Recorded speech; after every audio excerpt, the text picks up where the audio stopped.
Metro by T-Mobile offers payment extensions and arrangements to help customers avoid service disruptions.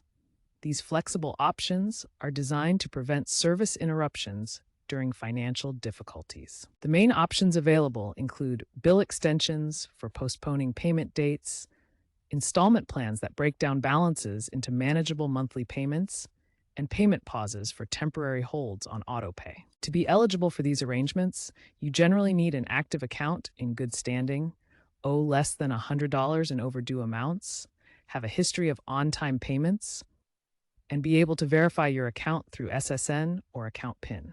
Remember that extensions don't erase your debt, they simply defer it.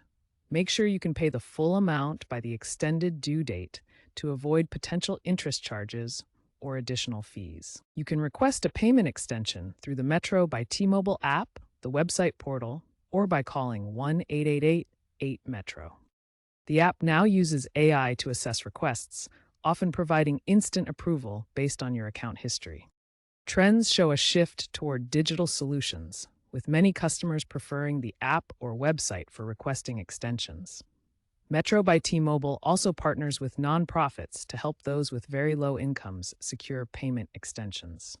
Keep an eye out for future enhancements, like fully automated extensions via integrated financial apps.